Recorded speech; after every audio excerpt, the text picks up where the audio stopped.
Hey, welcome to Draft Academy. My name is Mike. In this course, I'm going to cover everything you need to know to get started writing HTML. HTML stands for Hypertext Markup Language, and it's basically just a language that we can use to create web pages. So if you've ever been on the internet, almost every single page on the internet was written in this language called HTML. And in HTML, you can define a series of HTML tags, which will define the layout and the look and the feel of your website. So if you can learn what those HTML tags are, and if you can learn where to put them and how to use them together, then you can build your own website.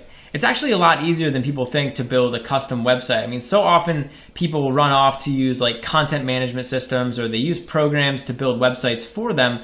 But sometimes it's fun to just go in and get your hands dirty and start building a website from scratch. And you're going to learn how to do that in this course. In this course, I'm going to cover the basics of using HTML. So from the first lesson onto the last lesson, you're going to be writing HTML, you're going to be learning new tags, and you're going to be learning new ways to manipulate a web page to make it look and feel the way that you want it to. HTML is an invaluable skill. I mean, even just putting HTML experience on your resume could help you get a job one day, or it could just be something cool that you could brag to your friends about. As awesome as it is, I think sometimes people can be a little bit intimidated to try and learn HTML because it seems like there's so much to learn and it seems so complicated. I'm here to tell you that it's actually really easy to learn. And I'm going to be here with you throughout the entire course, walking you through all of the basics. Trust me, I've known HTML for a while, so I know what's worth learning and what's not. We're going to cover everything that you need. We're going to talk about all the important things. And by the end of this course, you're going to have a true and full understanding of what HTML is, how to use it, and how to build your own website. In this tutorial, I want to talk to you about choosing a text editor for HTML. Now, whenever you're writing HTML, you're actually writing it inside of what's called an HTML file. So this is a file just a lot like a text file, but instead of a .txt or a .docx extension, we have a .html extension. So with HTML, you're basically just writing these HTML files, and then your web browser is able to take those files and display them as web pages. And it's sort of this really cool thing. But the first step in writing HTML is picking some program that you can use to write these HTML files in. There's a bunch of different options when you're trying to choose an HTML text editor, and I think a lot of times it can get a little bit confusing or maybe even a little bit overwhelming just because there's so many options and so many people have different opinions on which is the best editor and what's the best thing for beginners to do. In this video, I just want to give you an overview of like what are your options, and then maybe give you some recommendations as far as like where to start. So with HTML text editors, really all you need is just a simple text editor. So any text editor that you have which is capable of editing files and saving them in different formats is going to work for you. And generally when you're writing HTML, you don't want to use like a word processing program. There's a lot of word processors out there, Microsoft Word, Google Docs, LibreOffice. These are like these big word processing programs, and this is generally not something that you want to use. So you don't want to be typing out your HTML inside of a Microsoft Word. That's kind of an overkill. When you're writing HTML, the simpler, the better. So a lot of times for beginners, people will recommend that you use the just very simple text editor that you have on your computer. On Windows, it's going to be Notepad. On Mac, it's like TextEdit. And these are just the bare bones simple text editors, and it's actually more than enough that you need to write HTML. And so, like I said, generally for beginners, writing HTML in something simple like Notepad or TextEdit really forces you to focus on writing the HTML, and you have to type out every single line, and you have to really look to make sure that everything's formatted correctly.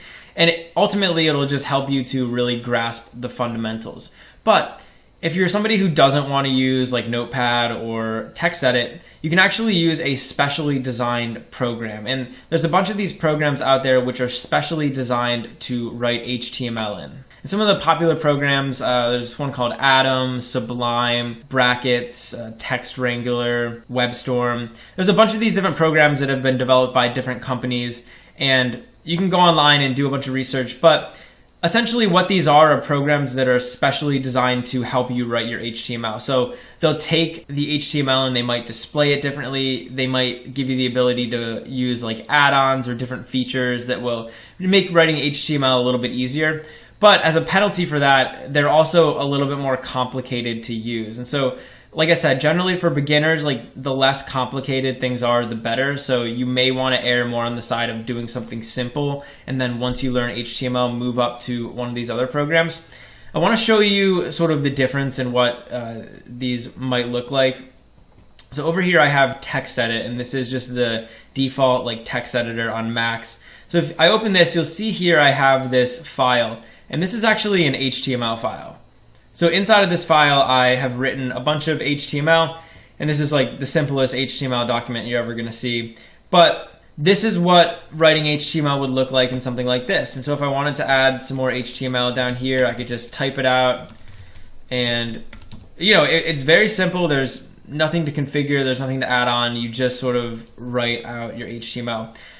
But something more complicated would be a program like this. This is called Atom, and this is one of those text editors I was talking about. And this makes it a little bit easier for you to write the HTML. You can see it's formatted a little bit differently, right? So this is the same code, by the way.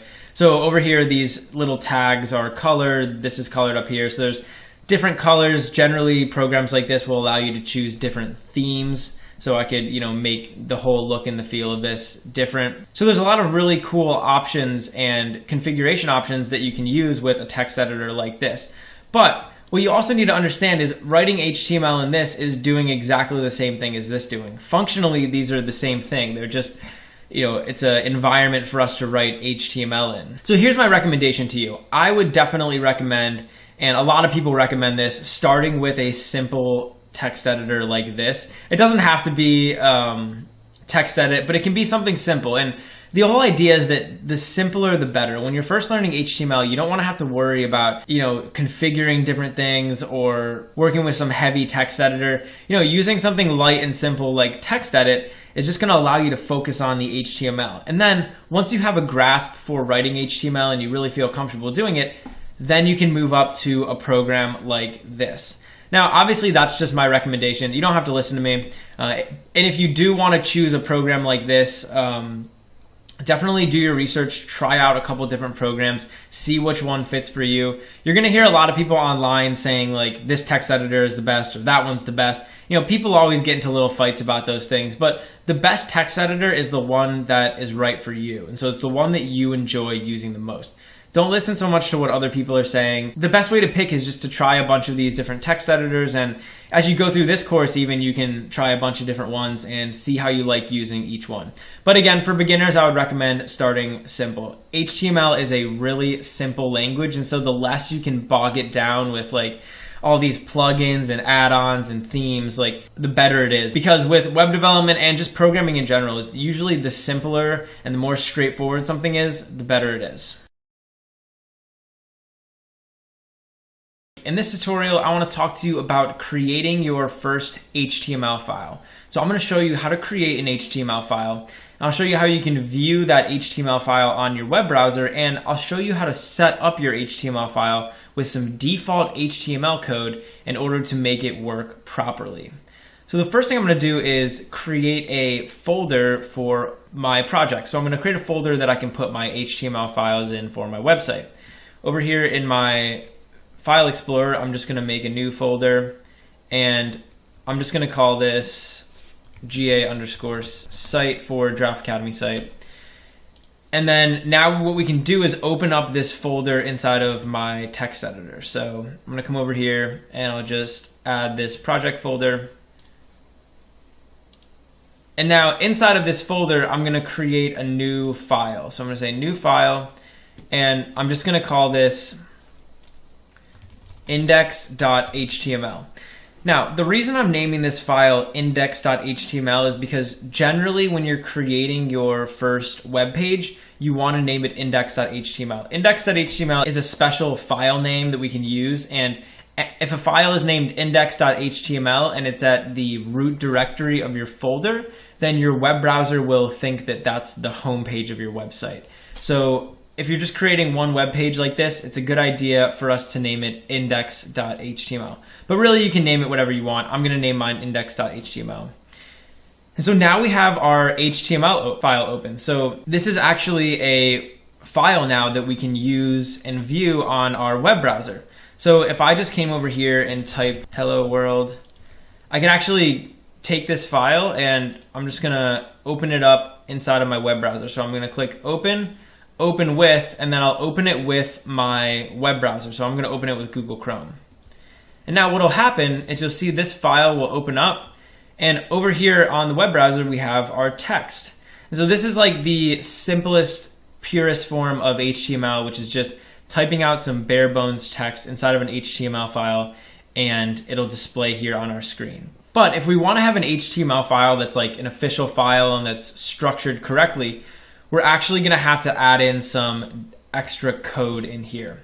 So I'm going to get rid of this, and we're going to create what's called an HTML tag.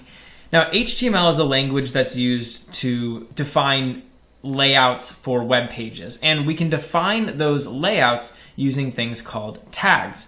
So I can create a series of tags, and those tags will basically tell my web browser how I want my website to look and what content I want to have on my website. So in order to kind of start creating our HTML file, we're going to have to create a basic skeleton of HTML tags. And these are just standard tags that every HTML file is going to have, and they're basically going to give our browser different information about what's in our file. So up here, the first tag that I want to create is going to be called doc type, and we're basically going to define what the document type of this file is going to be. And we're going to create an HTML file, so I'm going to type an exclamation point, DOCTYPE, all caps, just like that, and then I want to say HTML. So this tag is basically telling my web browser the type of this document is HTML. So this is an HTML document. And now down here, I can start creating what are called container tags. So this is a single tag. We only need one of these tags. But in HTML, there's a lot of tags which are called container tags. And it basically means that there's two tags. So there's a starting tag and there's an ending tag. And you can put other tags inside of them. So they act as containers for either content or other HTML tags. And the first one we're going to create is just called the HTML tag. So I'm going to make a less than sign, HTML, and a greater than sign. And now I can close off this tag. So this is the starting tag, and I want to create an ending tag. So I'm going to create that down here. And the way that you create an ending tag is you take the name of the starting tag, and you basically just put a / before it, and then you type out the name of the starting tag. So this is now a pair of tags, and you can see the relationship, right? So up here we have the starting tag. So HTML is the name of this tag. You could say that this is an HTML tag. And this is the ending tag. So it uses that same name, but it uses this /. So that / is used to denote that this is the ending tag. And this HTML tag is going to be necessary for any HTML files that you have. This is basically like the highest level tag in our website. It's like the overall container tag for our website. And so all of the HTML code and HTML tags are going to go inside of here. So now there's two other sets of tags that I need to create. The first set is called the head tags, and the second is called the body tags. So in any HTML file, there's two basic sections. There's the head of the document, and then there's the body of the document. And the head of the document defines data about the document. So we can define things like the title of the document. We can give the document a description. We could define other attributes about the document, like maybe an image that's associated to the document.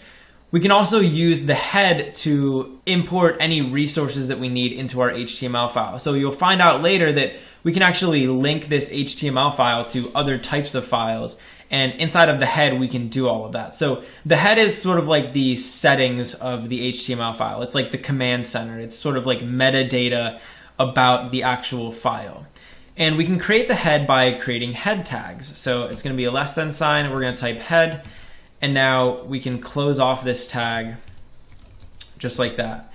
And now I'm going to create a body tag. So the body tag is where we're going to put like the meat and the bones of the HTML page. So The body tag is where all of our HTML content's going to go. Generally, the body is going to be a lot bigger than the head. The body is going to be where you're actually putting all of the content for your web page. So anything that's in the body, for the most part, is going to show up, or at least it's going to get rendered by the browser. Now down here, I'm just going to make these body tags. So I'm going to say body, and we'll make another closing tag, body. And so I'm defining all of these different tags, and when I open this file up inside of my web browser, the web browser is able to look through all of these tags and figure out information about the page. So the web browser can actually like parse through all of these different tags, and it can figure out how to display all of the information. So you can define information, and you can use tags to help define that information and lay out that information differently. And the web browser will be able to parse through all of that and basically decipher it and use it to build a website. So it's really cool. Now, one thing I want to point out is the way that I'm formatting everything. So you'll notice here that I have these HTML tags, and inside of these HTML tags, I have this head tag and I have this body tag. So I want to point out the relationship between all of these tags, and I'm also going to introduce you guys to some terminology. The first thing you want to notice is that I'm indenting the head tag and I'm indenting the body tag. So you can see there's like a couple spaces here. This is basically just a tab. And generally when you're writing HTML, you want to indent all of your files. And so the rules for indenting are basically like, we have this container, right? So I have this HTML tag and this HTML tag. And inside of here, we have the head and the body. So any tags that are inside other tags, you want to indent. And so it's just like this, right? This head tag is inside of this HTML tag, so I'm indenting it. Same thing with the body, I'm indenting it. And that will basically visually help you to decipher the relationships between the tags. And we can actually define the relationships with these tags. And one of the most common ways to do that is with like family terminology. So we would refer to this HTML tag up here as the parent of this head tag and this body tag. So the body tag is the child of the HTML tag because it's inside of it. So if you're ever talking to like HTML developers, a lot of times they'll use that terminology. They'll say like, oh, the head tag is the child of the HTML tag. So I could ask you like, what's the parent of this body tag? And the answer would be the HTML tag, because the body tag is inside of the HTML tag. We would also define the head tag and the body tag as siblings. So these would be sibling tags because they share the same parent. And so you can kind of understand that relationship. So if I was to create a series of tags inside of here, another tag we can make is like a paragraph. Actually, you wouldn't want to put it in the head. We'd want to put it in the body. So I could create a paragraph tag, and don't worry too much about what paragraph tags are. We're going to get into that. But this paragraph tag would be the grandchild of this HTML tag, and it would be the child of this body tag. So that's kind of like some terminology that you're going to hear a lot. You know, generally we're defining these HTML tags in terms of like generational syntax. So parent, child, grandparent, you get the point. So now that we have this basic HTML skeleton laid out, we essentially have everything that we need for this website. And so I can refresh, or I can save this page, and I'm actually going to head over here into my browser. And now when we refresh this page, you'll see that nothing happens. So this is a completely blank HTML document. It's like the simplest HTML document that we could ever write. So I'm going to show you one more tag that you can use, and this is called the title tag. So up here in the head of the document, I'm going to create another tag called title. And this tag, we're going to put some information in here. So generally when you have HTML tags, certain tags are meant as containers. So for example, this HTML set of tags is a container. It's basically used to hold other tags, but certain tags are used to hold content. So this title tag is used to hold text. And so inside of these title tags, we want to put text. And this is going to be the title of my website. So I could say like Mike's website, and this is going to now be the official title of our website. And you'll notice that if I come over here to my web browser, look up here at this tab, you can see the title up here is currently index.html. That's the name of the file. But when I refresh this file, you'll see that it updates to Mike's website. And so this is a good example of the browser is able to parse through our website and it's able to read these title tags and figure out what the title of our website is. So these are the kind of tags that you can put inside of your head, or like title tags, tags that are defining information about the HTML document. And so down here in the body tag, I could put any content that I want to have inside of my web page. So I could put like hello world down here, and now when I refresh the page, it'll show up in my web browser. So that's how you want to go writing out content on your website. Any of the content is going to go inside of these body tags. And throughout the rest of this course, we're going to get into all the cool tags that you can put inside this body tag. Seriously, there's so many of these awesome tags in HTML, and there's so many tags that can help us to do awesome things inside of our web browser. So I hope you stick around and we'll learn how to put stuff inside the body. In this tutorial, I want to talk to you about using some basic HTML tags. So we're going to look at some of the most common HTML tags that you're going to be using in your website, and we'll use them to define a pretty good looking site. So by the end of this video, you'll have a good idea of how to lay out a bunch of content inside of HTML and display it on your browser. The first tag that I want to show you is a tag that actually is going to go up here in the head of our document. And I'm going to put it right here above the title. And right now I just have a basic skeleton of an HTML file. It's sort of like the simplest version of an HTML file. And one thing that I want to do is define something called a meta tag. And a meta tag is basically a tag that defines information about our file. So it's giving us metadata.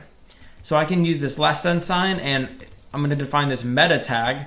And I'm basically just going to use this to define the character encoding for my web page. So this is basically just telling the web browser what types of characters I'm using inside of this document. So I can say char set is equal to, and then inside of these quotation marks, I'm just going to say UTF-8. And this will define the character set for my document as UTF-8, which is like a really common character set. It's the character set that I'm using. So like I said, this is a meta tag, and it's used to define information about our file. I'm going to define one more meta tag, and this is going to be a meta description tag. And so we can use this tag to basically give a description for our website.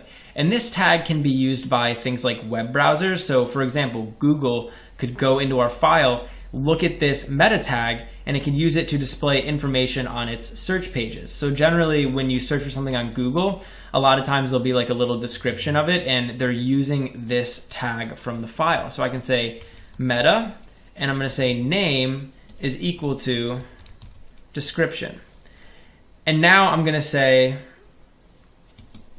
content is equal to, and now I can type the description for my website. So I could say like, this is an awesome website.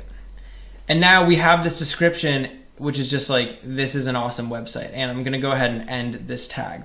So I want to show you guys one concept, or one thing in HTML, which is HTML attributes. Now we have these HTML tags. So this is a meta tag right here. This is a meta tag. But inside of these tags, we have things called attributes. Sometimes people call them attributes, sometimes people call them properties. Basically, we're passing this tag some information. So I have my meta tag, and I'm giving this tag some custom information. So inside of this meta tag, I'm telling it what type of information I want to define. So I'm telling it that I want to define a description, and I'm telling it what that description should be. So a lot of times in these HTML tags, you can pass them attributes or properties, and those tags will be able to use those attributes and properties to do their job. So this meta tag's job is to define metadata about the file. And when we pass it these attributes or properties, we're giving it the information that it needs to define that metadata. So a lot of times inside of our HTML tags, we're going to have different attributes, and we're going to have to give those tags different information. So just keep that in mind, and these meta tags kind of do a good job of showing that, because they take, like this one takes 2 attributes. So those are 2 tags that we can define up here in the head of our document. Now let's move down into the body of our document, and we'll start having some fun. So the body of the document is where we can put all of like the actual content for our website. So all the stuff that you see on the website is generally going to go here inside the body. Now, the first tag I want to show you guys is basically a tag that we can use to define a header or like a title on our website. So over here I have this hello world, but I'm just going to get rid of that because I don't really like it. Imagine that I wanted to give my website a heading, right? So I wanted to define like the heading for my website. Well, over here I can use something called a heading tag. And the way that we write this heading tag is with $sign, and I'm going to use this H, and then after H, I'm going to give this a number. So I can give this a number either 1 through 6. So I can give it a 2, 3, 4, 5, or a 6. And this will basically spit out a header for our website. So header 1, let's just say that this is going to be Mike's website. And I'm going to use this ending tag right here. So this is an example of a tag that's going to take some text input inside of it. And now when I go over here and I refresh my page, you'll notice that Mike's website shows up and it's nice and big, right? So I have this nice big header on my website, and it's, the text is really big and it looks really good. And in addition to defining an H1, I could also make this an H2. And so now when I make this an H2, it's going to be a little bit smaller. So you see that it shrunk a little bit. And I can make this an H4, and it's going to shrink even more.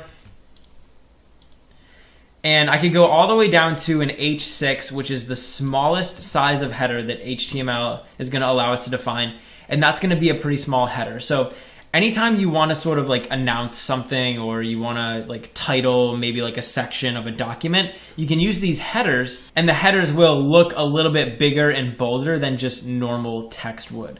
So in addition to having a header, maybe we'll leave this as an H2. I can also define just regular textual information. So I could define like a paragraph on my website.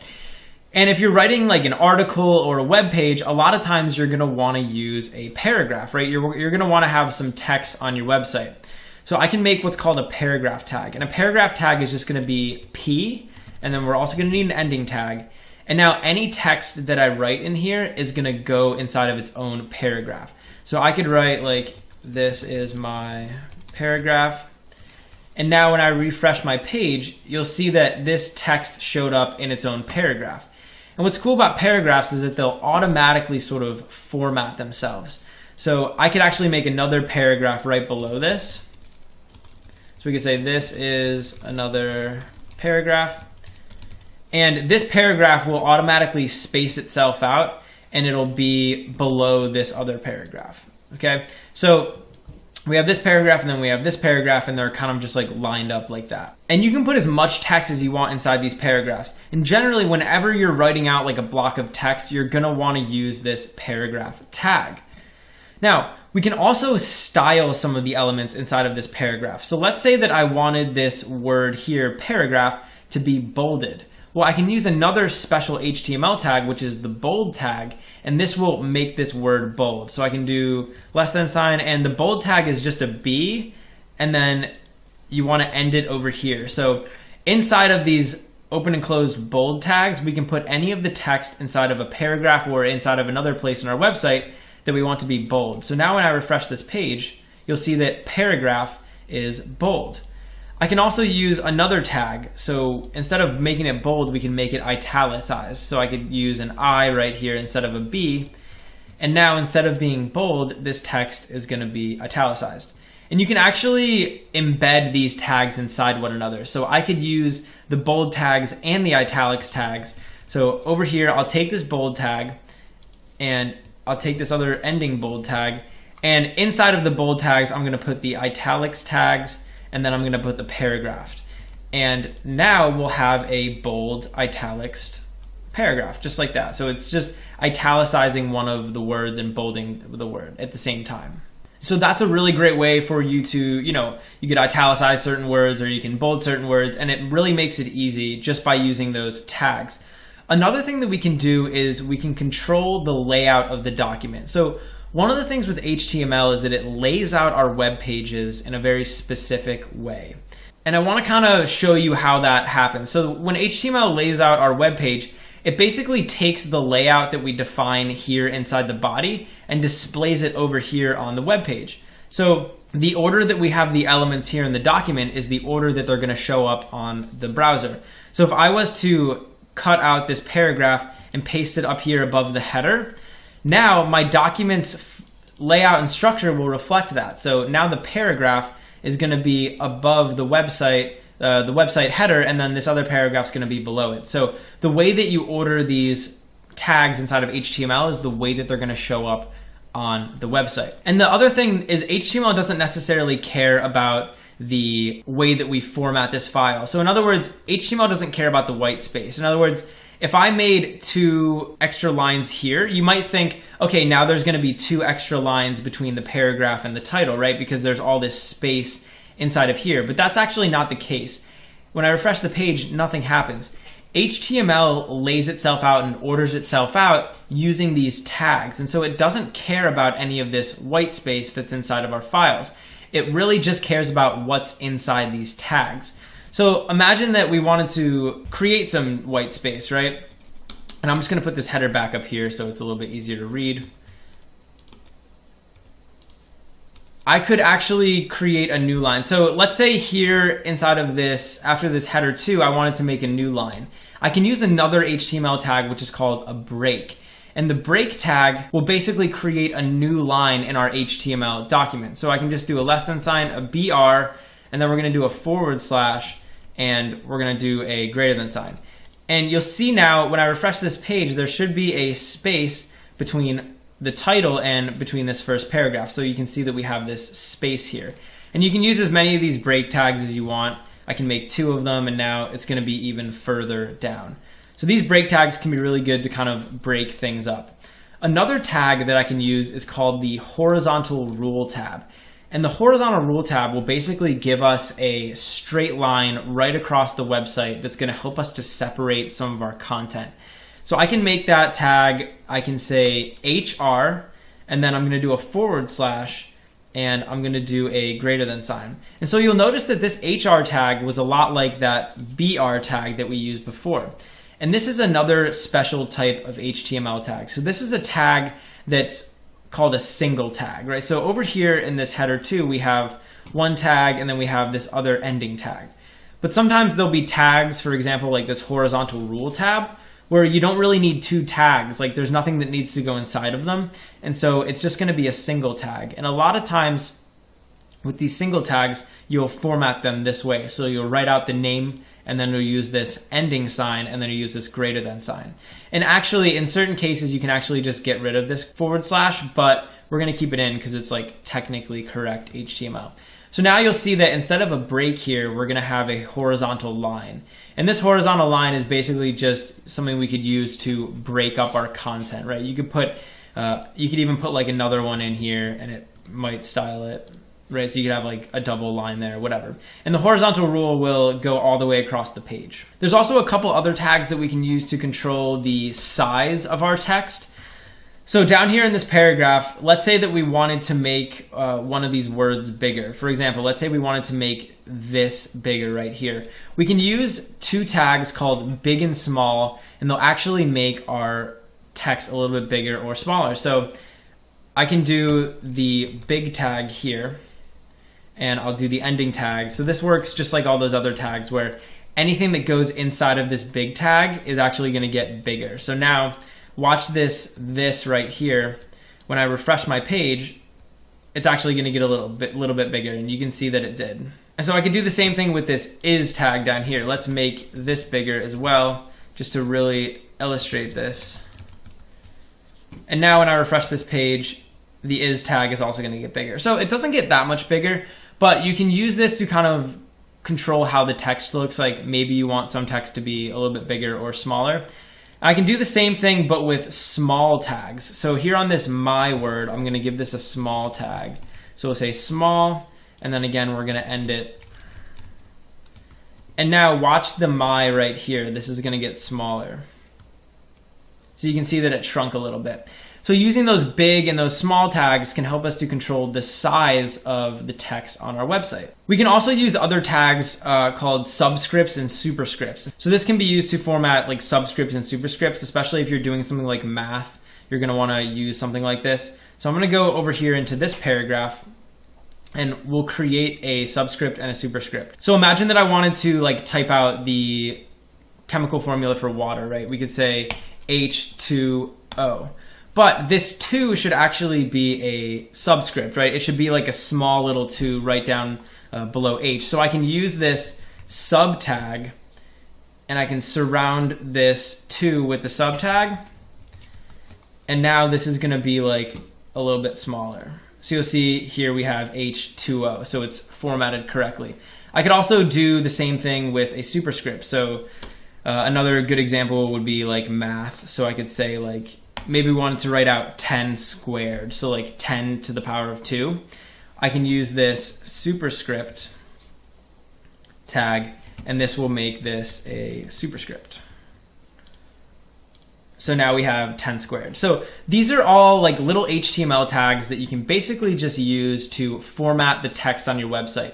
And when HTML was first written, you have to understand that websites were just all textual. So nowadays we have like a bunch of images and videos and all these different things on our web pages, but generally HTML was just used to write out text. And there were some images and some other stuff, but there's a lot of HTML tags that just deal with formatting your text. So these are all tags that can come in handy, and you can definitely use them to format text inside of your paragraphs, or you can use any of these tags inside of other elements. So I don't want you to think that you can only use these tags inside of like a paragraph. You can use these tags anywhere that there's text on your website. So we could use these up here in the header, or you could use them in any other HTML tag that you want. So those are just some basic tags. Obviously there's a bunch of these tags that we can learn, and we're gonna get into more of them. But what you wanna do is really get a handle for the basics. And so this is really like the basics of HTML, things like headers, horizontal rules, breaks, paragraphs. Get a handle for the basics and practice like fleshing out different websites using only these things. And then when you move on to more complex HTML, you'll be better off for it because you know the fundamentals. In this tutorial, I want to talk to you about comments in HTML. Now, comments are basically little pieces of text that you can write inside of your HTML, which will be ignored by the browser. And generally, the purpose of comments is for either yourself to read or for other developers to read. So you can write an HTML comment inside of your HTML code, and it'll be completely ignored by the web browser. But if, for example, you come back to your code later, you might leave yourself a little reminder, or you could explain what a little block of code is doing. Or if you give your file to another developer, you can use comments to give them little notes. Now I'm going to show you how you can use comments inside of HTML, and then we're also going to talk about comments best practice. So like, how can you use comments the best way in HTML? The way that you can create a comment is by using a very particular syntax. And so I can create a comment by using a less than sign, an exclamation point, and then 2 hyphens. And so now you can see here in my text editor that when I put this second hyphen in here, like the look of the comment actually changed. And that's because now we're in a comment. And so any text that I type is going to be grayed out. So this text looks different from the text out here. And basically that's just to indicate that, okay, we have now an HTML comment. One of the things I want to point out is that when I created this comment, all of the code below it turned also into this little comment. So now what I'm doing is I'm creating an opening tag for a comment. So a comment is going to go inside of these opening and closing tags. And I can close off this comment tag by using a hyphen hyphen and a greater than sign. So now anything inside of these tags is going to be a comment. And I can run these comments down across multiple lines. So I can create comments, that span a couple different lines in our text. And like I said, comments are basically just special pieces of text that aren't going to get rendered by the browser. So generally the browser's not going to look at them. They're just going to kind of ignore them. And in here you could just put little notes. So I could say like to do, like I need to work on this, or I could say don't display this. Really any comment that you want to put, I mean, it really doesn't matter. But comments can definitely be useful, and you're going to want to know how to use comments. You can also use comments to comment out specific pieces of code. So let's say, for example, that I didn't want this H2 and this horizontal rule to show up. So that's like this header over here on my website. I could take this and surround it with comments. And now this basically just won't show up on my website. And you can see because the browser's ignoring it. So a lot of times people who write HTML, in addition to using comments to like write little notes, they'll also just use comments to kind of comment out little pieces of code. So it's kind of useful, right? Because none of this code is going to get rendered by the browser now. So if I wanted to maybe try a different piece of code or try something else, I can comment this code out, and it's still going to be there inside of the HTML file, but it's not going to get used by the browser. And another thing a lot of people will do is they'll put like the reason why they commented out. So you could just say like redoing this or something, and then that would mean like you're rewriting whatever's in here, and you just want to have a backup inside the comment. So that's the basics of comments. They're really simple, but they're also really powerful. Now, one word of, I guess, kind of warning, and this is sort of like me just talking like with my personal opinion. I think when you're using comments, you need to use them sparingly.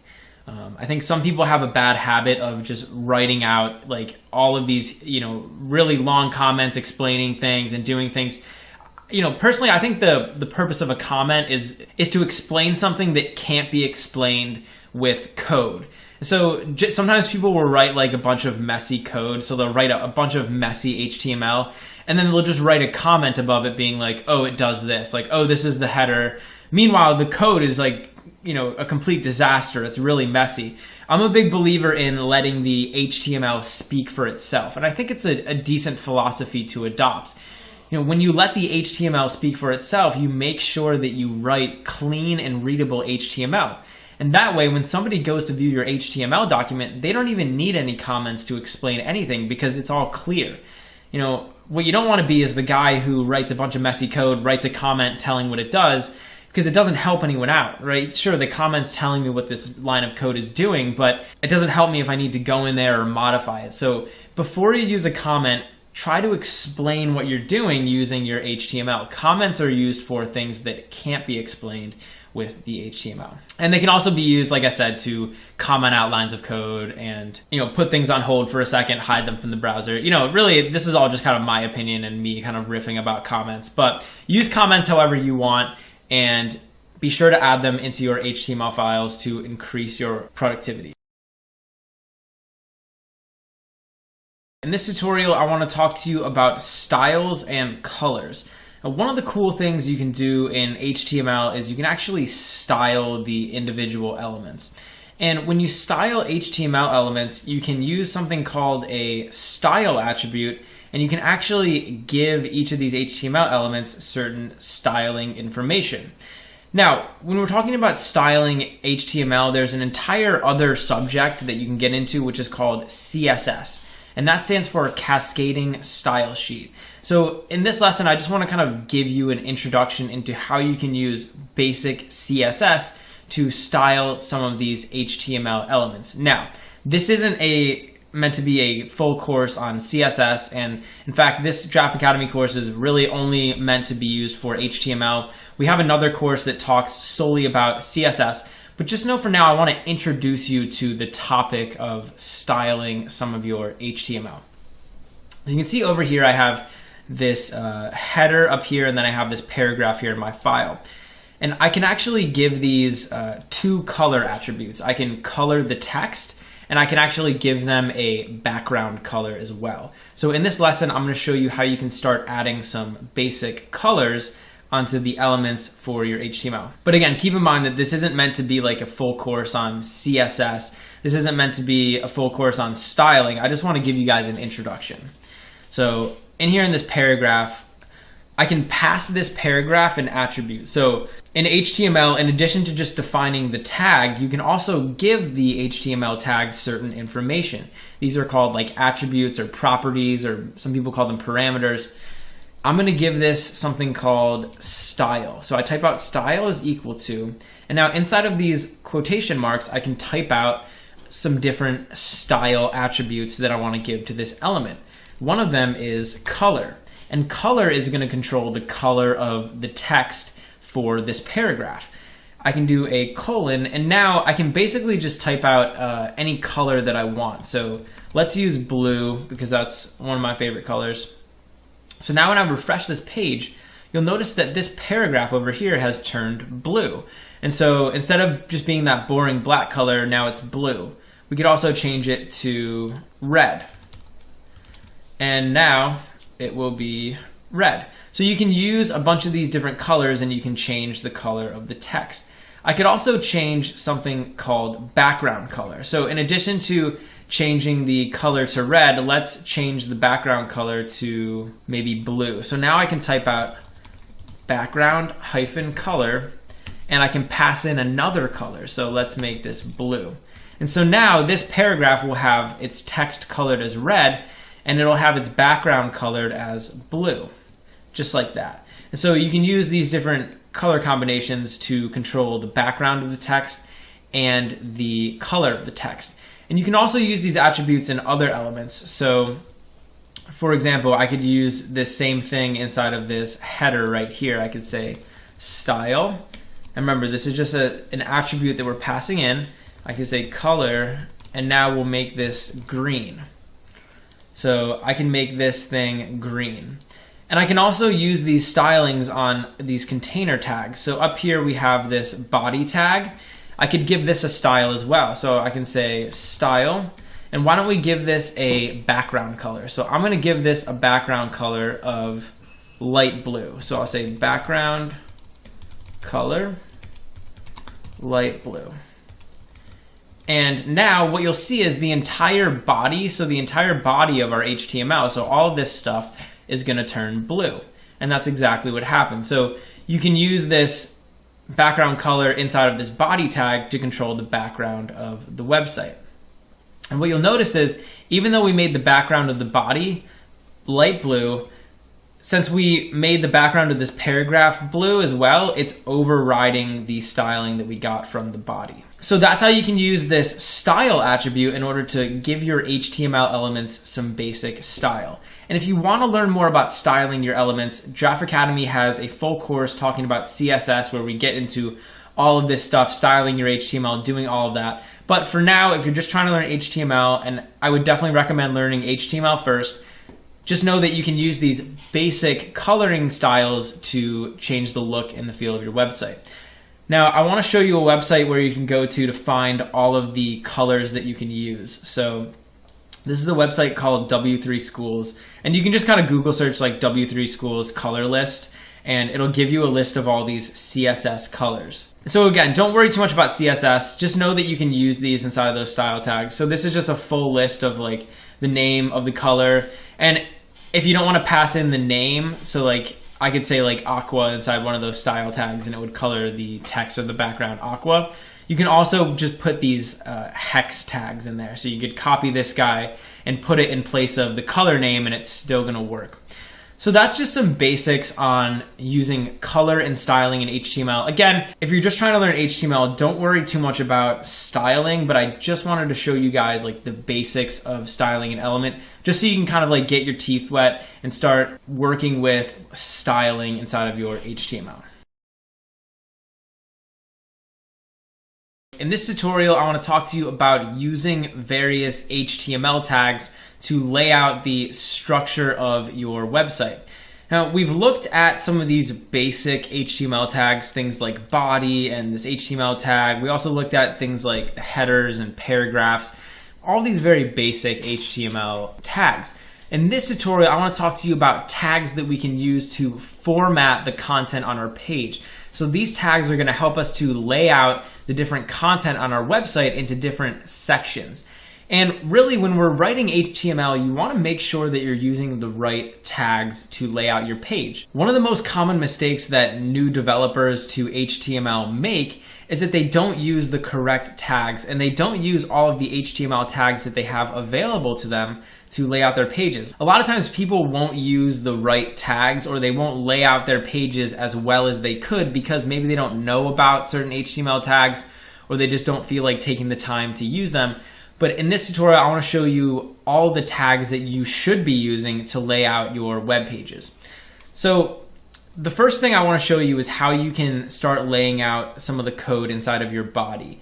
Now, most web pages are going to have 3 distinct sections. Normally there's a header, and the header is like up at the top. And generally the header is an element that's on every page of your website. So this could be like a navigation menu. Maybe it has some branding information. So it has like the name of the website and maybe a logo, and you'd have links to like other parts of your websites. I mean, you guys have seen a website before. You kind of know what a header of a website is supposed to look like. The next section is the main section. So this is like the meat and the bones of the website, right? This is where all the content is going to go. So maybe you would have like an article, or you might have different sections of an article, some images, whatever. It's like the main section of the website. And the third section is the footer. And most websites are going to have a footer, right? If you scroll all the way down to the bottom, there's some additional navigational links. Again, maybe some branding information, maybe links to like some social media pages. Most websites, though, are going to implement that basic 3-section structure: the header, the main, and the footer. And HTML has tags that we can use to define all of those sections. So here inside my body, I'm going to start by defining the header. And I can just make a header tag just like this, and we'll make 2 of them. And so now any of the code that we'd want to put in the header of our website is going to go up in here. And now over here, I'm going to make a main. And so we have these other tags, main, and what you want to do is put all of the main content of your website inside of here. And finally, we can have the last one, which is the footer tag. So footer, and again, I'm just going to close this off, footer. So we have this basic 3-tag layout. We have the header, we have the main, and we have the footer. And these are all sibling elements. So they all have the same parent element, which is this body tag. And a good practice whenever you're using HTML is to separate the code for these specific areas. So you want to put all the code for the header of your website inside the header tags, for the main inside the main tags, and the footer inside the footer tags. Inside of these different tags, we can also define certain things. So imagine that inside of my header tag, I had a navigation menu, right? A lot of times in a header of a website, there'll be navigation links. So it'll be like, here's the home page, then the about page, the contact us page, whatever. We would want to put any of those navigational elements inside of something called a nav tag. And this nav tag is used to store navigational elements. So if you had like, a list of different links inside your website, then you could put them here inside of these nav tags. Now, obviously the point of this video isn't to show you like how to build a navigation tag or a navigation list. I just want to show you what you would need to use for a structure. So I'm showing you like how to structure this information. So any navigational items, like maybe navigational lists or navigational links, are going to go inside of nav tags, and that's a special tag inside of HTML. There's also some other tags that we could use inside of this main. So imagine that I had like a blog website, and on my blog website I had a bunch of blog posts. Well, one thing I could do would be to use what's called an article tag. So I can make an article tag, and then inside of those article tags I could write my blog post. So I could make a tag called article, and down here we're just going to close this. And so inside of these article tags, you could put all of the text for your article, and then the browser would know like, okay, there's going to be an article inside of here. We can also use another tag, which is called a section. So generally, if you're writing a blog, you might have like different sections on your website. And so we can use this section tag to break up our article, or really any part of your website, into different sections. So once again, the section tags don't have to be used with the article tag, but they just happen to go together really well, and that's on purpose. So I could say section, and we can close this off, and then any of the code for like the first section of your blog post could go in here. and maybe I'll have another section. And again, we can just close this off. So you can make as many of these section containers as you want, and you can put all of the content for the section of your website. And usually whenever you have a different section, you'd want to include a header for the section. So you can include like an H1 or an H2 or an H3, whatever header that you'd want to have. Now, I also want to talk to you guys about using headers inside of your HTML documents. And this isn't something that is required to do, but generally if you're laying out an HTML page or an HTML article, you want to be careful with how you're using your headers. So generally on a web page, you want to have one header one, and that header one will be like the main title for the website. And then below that header one, you would have header twos, which would define the different sections of your website. So you might have this top header one, and then you'd have header twos, and then you'd have another header two down here. And then if you wanted another header inside one of those sections, you would use a header three. So a lot of times people will recommend using headers in like a hierarchy fashion. So you'd want to have like a header one, and then header two, and then inside of here, like another header three. So you'd want to define the headers of your website in this kind of like hierarchy fashion. And that's not required. Like it's not going to change the performance of your website if you don't do that. But that's sort of like a best practice that a lot of people, a lot of developers are going to use when they're designing their websites. And since we're talking about laying out like the structure of the website, I think that's good information to take to heart. Another tag that we can use to help lay out our websites is called an aside tag. And an aside tag is basically a tag that you can use for any content that's not directly related to like the main content on the page. And a good example of a scenario where you'd want to use an aside tag might be like an advertisement. So a lot of websites will have advertisements, like you might be using Google AdSense or, you know, whatever. Like if you have an advertisement on your website, you could use an aside tag to define that. And the aside tag basically would just mean like this content is on the page and it's getting shown to the users, but it's not directly related to like the core content of our website. So those are just a bunch of different tags that you can use to help lay out your website. And I would definitely consider using the tags when you're building the basic structure of your website. One thing that a lot of people end up doing is they'll just sort of use like general container tags to lay out their website. So they won't use the specific HTML tags that HTML has defined for them to lay out their website.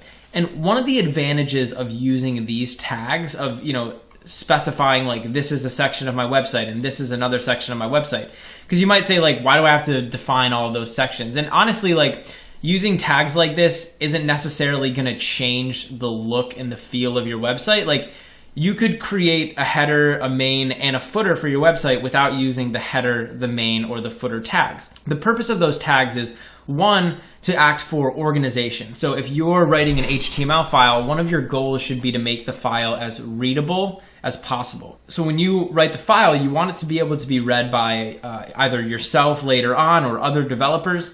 And when you use these HTML tags, these structure tags, it makes it a lot easier to tell what's going on, right? So I can look at your HTML and I can tell like, oh, okay, here's the header. Oh, here's the main. So this is where like all of the core content is. Okay, here's the article and I need to go to the second section. Here's the second section. It just makes it easier to read the file, and it just makes the organization more organized. And again, these tags, these structural tags aren't necessarily going to change the look or the feel of the website, but they're extremely useful. Another reason they're useful is for search engine optimization. And search engine optimization is basically just how your website is viewed by search engines.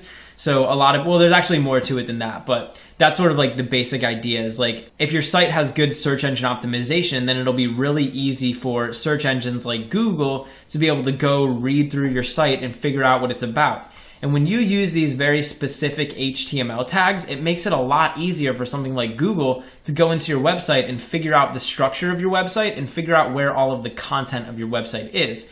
When you use these HTML tags, something like Google could easily go into your file and figure out like where the article is, and it can figure out the different sections of your website, and it can figure out like how your website is laid out, and then it can use that information to display your website better. A lot of people underestimate the power of these HTML tags, and so I want to kind of instill in you guys who are watching this video the power that these tags can have. You definitely want to use things like this to lay out your websites. Don't listen to people who tell you that they're not important, because they definitely are important. That's the reason that they're included in HTML. HTML is a no-nonsense language. There's not a whole lot of fluff in there, so when HTML defines something, you know that it's important. Anyway, I would always recommend laying out your files something like this, using these different tags. If you don't want to, you don't want to, but I think it takes a little extra time, but it can really increase the readability and also the parsability of your file by like search engines. In this tutorial, I want to talk to you about using links in HTML. A link is one of the most popular HTML elements, and it's used to link your website to other websites on the internet. So I could create a link that would bring my users to like google.com or facebook.com, or I could link to other pages on my website. So if I wanted to build like a navigational list, I could have links to the other pages on my website that users could click, and then they'd go to those pages. You can also link to files, things like images or PDFs, and you can create those links, and then users can look at those images or PDFs. So I'm going to show you how to create a link. We need to use a special HTML tag called A.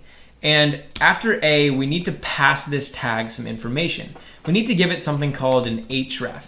And the href is basically just where we want to link to. So the easiest way to create a link would be to create like an external link. So linking to a page that's not on our website. Imagine we wanted to create a link that would go to like google.com.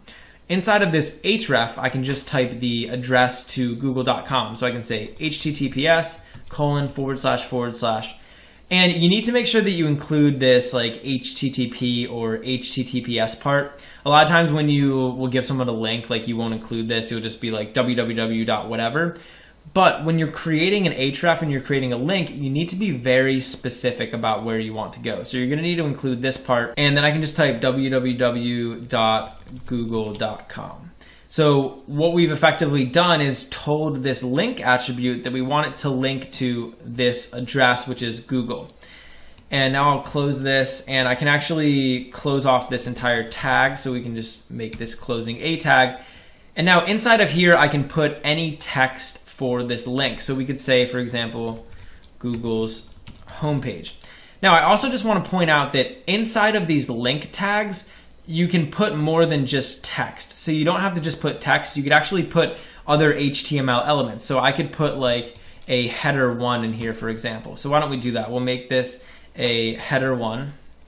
And now when I refresh my page, you'll see that we have this big old link over here. It's this big header 1. And when we click on it, it will link us to google.com. So I'm going to click this, and you'll see that we get transported over to Google's homepage, right? So we're over here on Google. So that's how you can create a link. And basically you can just go to any website that you want, come up here to the URL bar, copy the URL, including this like HTTP or HTTPS part, throw it into the href of your link, and you'll be able to link there. There's one other thing that we can do though. One thing I want you to notice is when I click this link, it navigates me away from the website. So I click this, and all of a sudden we're on Google. In certain cases though, you're not going to want users to navigate away from your website when they click a link, right? In certain cases, you might want this to open up, for example, in a new tab. And the way that you can do that is by giving this A tag another attribute. So we can say, we want to say target is equal to, and now inside of these quotation marks, we want to say underscore blank, okay? So when you pass in this underscore blank value to this target attribute, this is going to basically tell the browser to open up this link in a new tab. So now when we open up Google, it's going to open up here in a new tab, and we still have our website open. So that's one thing that you can do to make this better. And so again, inside of this link, I can put any HTML elements that I want. So I could put like an H1, maybe we wanted to like make this homepage bold. We could put a bold tag in here. And you can really like get creative and like style these different links different ways you want to. So don't be afraid to put HTML elements inside of these A tags, because it's definitely something that you're going to want to do. Another thing that we can do is we can link to other pages on our website. So I'm going to get rid of the text for that link. I'm also going to get rid of this target blank. And if you look over here in my file explorer, like my little file tree, you can see that in addition to this index.html file, which is the file that we're using right now, I also have this page2.html and this page3.html. And these are both just like other web pages that are on my website. So any given website is going to have a number of web pages. You might have like an about page, a contact me page. If it's a blog, you might have a bunch of like blog articles. You get the point. A lot of times you're going to have more than one HTML file for your website, and we can actually link between those files. And you can use this link attribute to do that. So in here in this href, instead of linking to Google using this like absolute address, I can link to those pages on my website using a relative URL.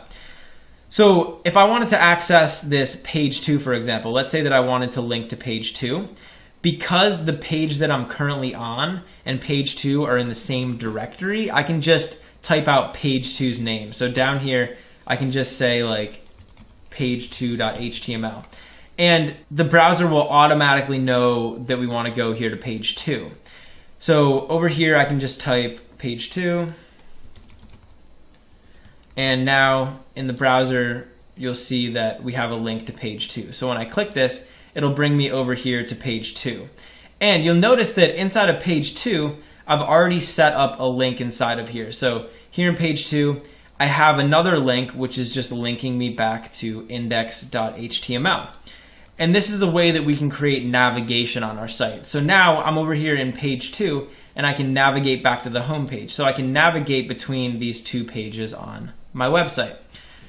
I could also create another link to page 3. So let's do that. Right here below this page 2, we'll make another link, this time to page 3. And one thing you want to notice is that page 3 is inside of this directory. So page 3 is inside of a folder called dir1. If I want to link to page 3, I can't just say page3.html, because the browser is not going to know where this page 3 is supposed to be. We have to tell it exactly where it is relative to the current file that we're on. So I can say dir1/page 3. And what this is going to say is we want to go to directory 1 and we want to link to a page inside of directory 1 called page3.html. So now we should have a link to page 3, and you can see that showed up right here. I can click this and it'll bring us to page 3. So that's a way that you can link to different pages on your website. You can also create links to files on your website. So in our case, we just have this little cat picture, and this is just kind of like a cute cat. And we could actually link to this picture of the cat on our website. So I'm going to go over here into my index file, and we can access this picture the same way that we've been accessing these HTML files. So I can just say, instead of dir1, the cat picture is at the same directory, so I can just say cat, and it's a JPEG file, so .jpg. And we can change this to cat. And now I should have a link to this cat picture. So when I click this, it'll bring me to this picture of the cat, and I can look at the cat.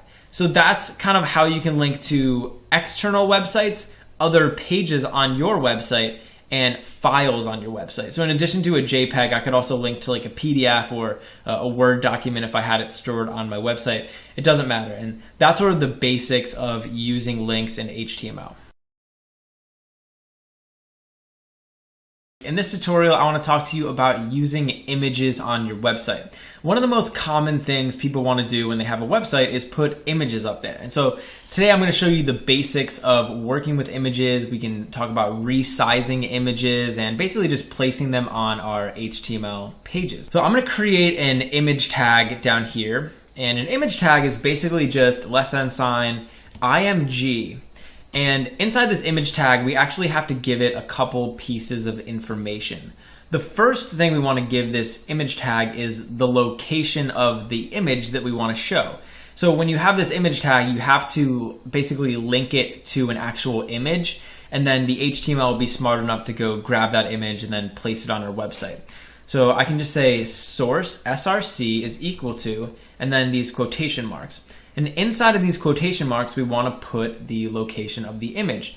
Now, one of the most basic ways to do this is to link to an image that's on the internet. So there's a lot of images on the internet, obviously, and we can actually just put the address for an image inside of this source tag, and it'll link us to that image. So over here in my browser, I just have some pictures of dinosaurs, and there's a bunch of dinosaurs here. Here's like a T-Rex, like really scary. So I can just view this image, and you can see up here that this image has like an address associated to it, right? So this image is like, obviously it's like this crazy address, but I can copy the address to this image, and then I can just paste it onto this source attribute. So I can just paste that bad boy right in here, and we got this awesome image. And so when we want to use an image, in addition to specifying the source, I can also specify one more attribute, which is called alt.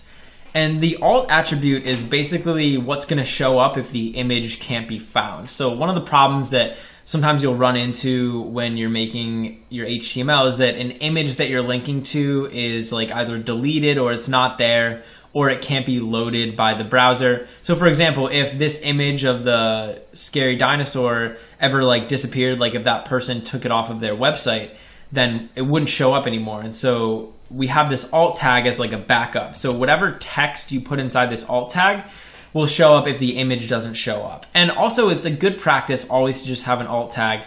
And you want to make this like maybe one sentence that's like pretty descriptive. So I could just say like a really scary dino. And now this is like describing the image in sort of like plain text. So always want to make sure you have an alt tag. And when we have an image, it's just going to be a single tag. So a lot of times in HTML, we'll have like two tags, like a starting tag and an ending tag, and we'll put some stuff inside of there. Not the case with an image. We can just do this / and we can do a greater than sign, and now the tag is going to be done. So it's just a single image tag, just like this, and obviously it's a pretty long URL. Now what this should do is it should go out, grab this image, and display it on our website. And that's exactly what happened. So this dino is actually like pretty big. You can see super scary. But now we have this image on our website, so we can link to this image.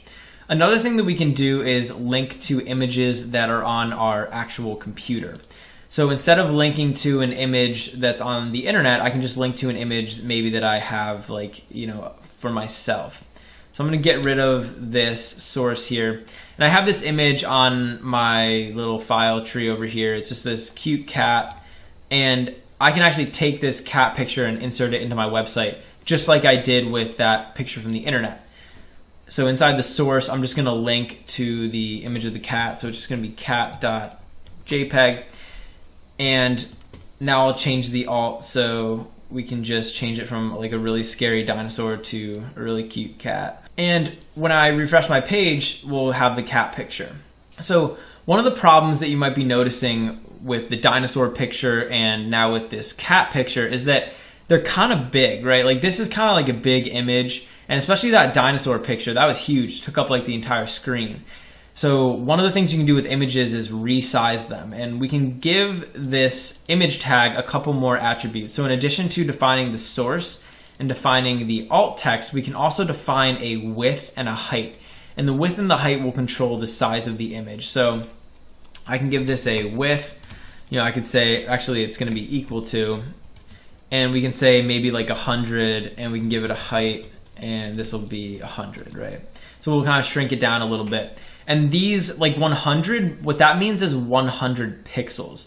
A pixel is a unit of measurement that we can use in HTML. Basically like defines sizes. And a pixel is kind of hard to explain like how big it is because it's not a standard unit. In other words, a pixel could be a different size depending on the resolution of the screen that you're looking at. So 100 pixels, for the most part, it's going to be kind of the same distance on most web pages, but it's not like an absolute distance of measurement like a centimeter or an inch. So just keep that in mind. So I can say 100 pixel width and 100 pixel height. And now when I refresh my page, the cat is a little bit smaller, right? So we can see it a little bit better. But we have another problem, which is that the cat looks horrible, right? I mean, it's kind of like smushed in a little bit. And you'll notice if I get rid of this width and the height that I'm actually changing the aspect ratio of the image. So now I refresh this, you see the image is actually like wider than it is tall. So when you're defining a different width and a height for an image, you want to be sure to keep the same aspect ratio. What you can do is you can figure out what the aspect ratio of your image is. So over here in this cat.jpg, you can see down here that the aspect ratio for this image is 300 by 200. So it's like 300 pixels by 200 pixels. So it has like a 300 by 200 aspect ratio or whatever. And we can just keep that same aspect ratio inside of our width and our height. So I'm going to put these back in. So if it's 300 by 200, we could make it 100 by 66, and this should give us the correct like aspect ratio, right? Because that's the same ratio as 300 to 200. So now when I resize the image, it looks great, right? It's just it's a little bit smaller, but it's the same dimensions, like it's the same aspect ratio. So that's kind of how you can resize your images.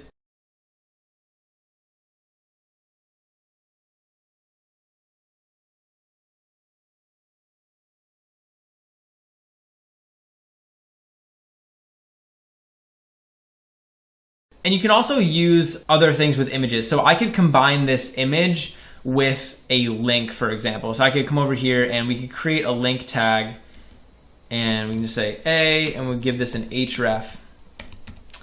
And inside here, I could put like whatever link that I wanted to. So for example, I could link this to like this dinosaur picture, right? I could put the URL for the dinosaur in there, and we can close off this link. And now when I click on the image, it'll bring me to that picture of the dinosaur. So you can make these images like clickable. You can really do a lot of stuff with these images, and you can embed them inside of other HTML tags. So I could put like an image inside of other HTML tags. You know, you can put them anywhere you want. And images are super powerful, and you're definitely going to want to make sure that you use them on your website. And you always want to make sure that you include this alt attribute. This is really important. A lot of people get lazy and they don't put it in there, but it's really important. And for example, if I was to get rid of this cat.jpg here in the source, you'll see that now what it does is it just gives me that alt text. So it's really important just so your website kind of stays together in the case that an image link is broken. In this tutorial, I want to talk to you about using videos on your website. So I'm going to show you how you can take a video that you have saved on your computer and put it into your website. And then I'm also going to show you how you can include a YouTube video into your website. So let's start with a normal video. Over here, I have this tutorial.mp4 video. And this is just like one of the tutorials that I did for Draft Academy. And I want to include this on my website. So I can actually use the HTML video tag. And it's just going to be video just like this. And I'm going to give this an attribute called source. So it's going to be src is equal to, and then inside of these quotation marks, I want to type in the location of the video. So the relative path to the video from the current file. In my case, it's just tutorial.mp4. And then I can close off this video tag, and we're actually going to need an ending video tag as well. Now, one thing you might want to do is put some text inside of these video tags. And this is text that's going to show up if the user's browser can't display like videos in a certain format. And this is kind of rare, like most browsers are going to be able to display video, but just know that any text that you put in here will get displayed if the video fails for any reason. So if I go over here to my website, I can refresh the page, and you'll notice that the video is going to show up. And it shows up, but the problem is if I click on this video, I can't actually play it, right? So I keep clicking and the video is not playing, and that's because we haven't given this video any video controls. So I can come down here and I can actually just give this another attribute called controls, and as long as we type controls in here, now this video will be able to have video controls. So sometimes you might just want to like store a video on your website and you don't want anyone to watch it or whatever, and you can just use that normal video tag. But if you want them to be able to control the video, they need these. So now we can click the play button and you can see I'm watching the video. I can skip to different parts in the video. Over here I can control like the volume. I can make it full screen or whatever. So now we have like full control over this video. Another thing I can do is control the size of the video. So you can notice the video is a little bit big. If I wanted to give this a different size, I can do that. So I can give this two attributes, a width, and I can also give it a height. Now, one trick is you want to keep the aspect ratio of the video. So I'm just going to give this a width, and the height will automatically adjust to fit whatever width I'm using. So we can give this a width of like, I don't know, 300, and this is going to be 300 pixels.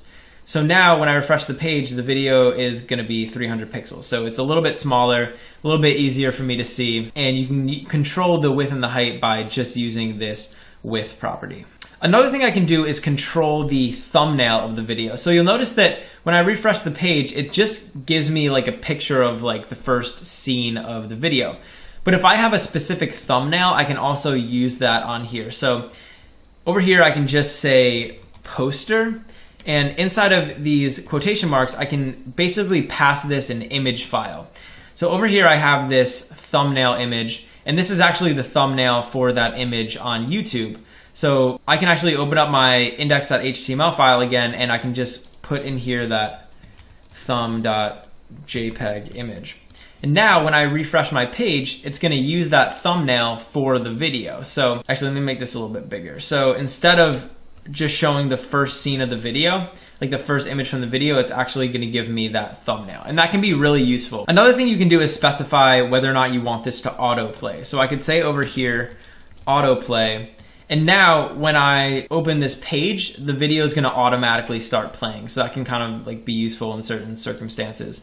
You can also tell this to loop. So I can say loop here. And now when the video is finished playing, like if we went all the way to the end of the video, it's actually just gonna loop back around. So it'll loop around and start playing again once it gets to the end. So you can see when I got it all the way to the end here, it started looping around. So those are a couple of the little, attributes that you can pass it. And there's a couple more. I'm not gonna get into all of them. So that's how you can take a video that's just like stored locally on your computer and put it on your web page.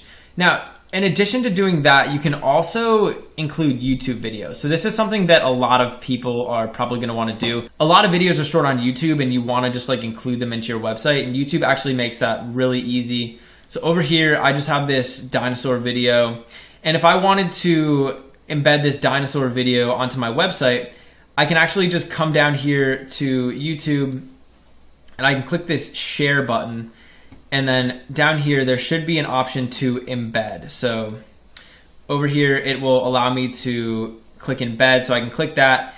And this is actually going to give me some HTML code. So you can see over here, this is an HTML tag. It's called an iframe. And basically what the iframe tag does is it allows you to like peek into another website. So this will like load up YouTube's website into our website and it'll like center around that video. I'm gonna make an entire HTML video just talking about iframes.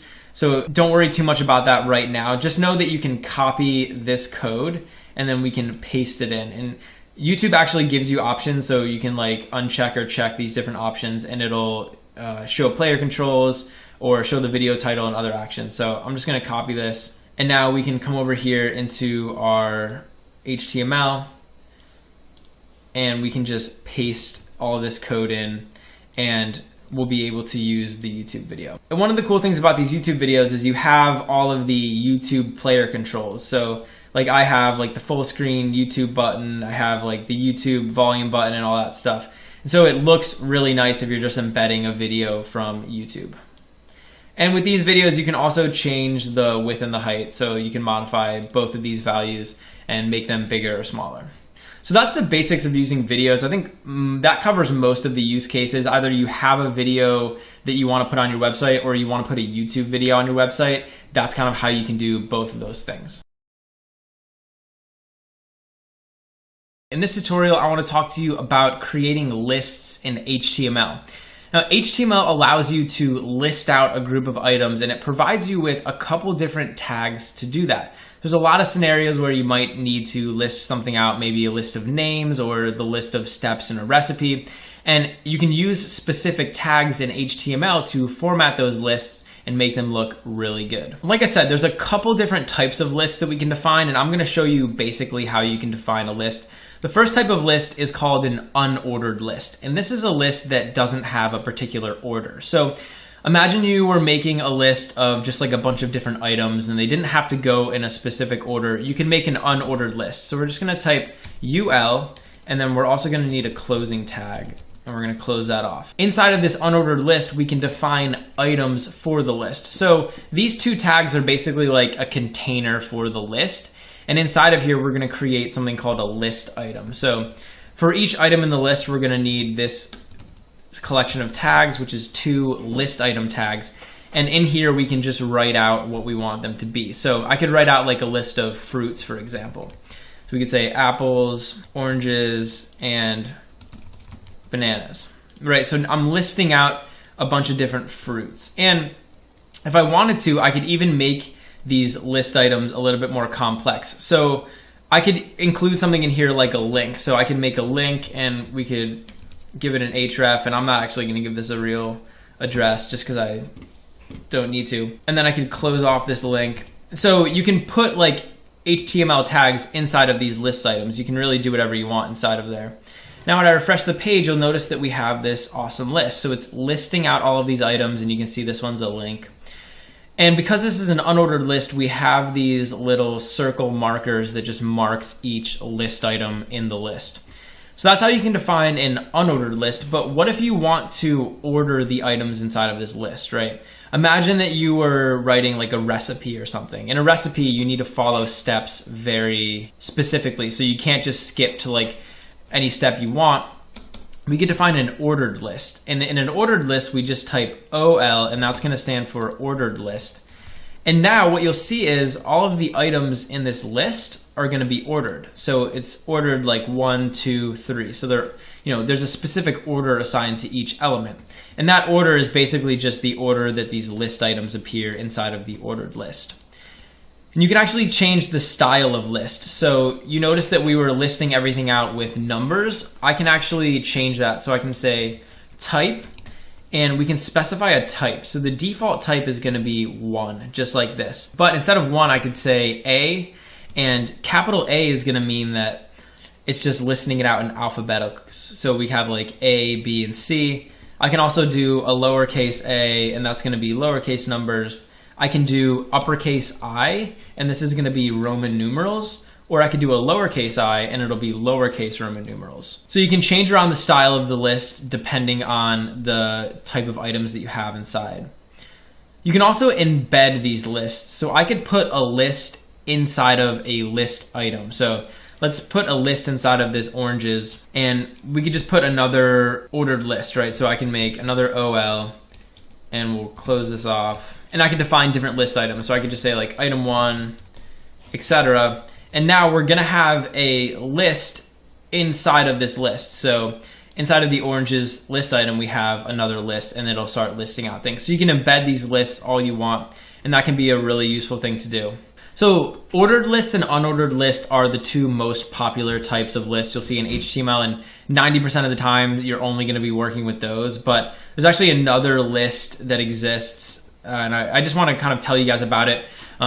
You're probably not going to see this one as much because it's not as popular, but at least you can sort of learn what it does. So it's called a description list, and this is a special type of list where you can list out items and then you can describe those items. So you can create a description list with these DL tags, and I'm just going to close this one off.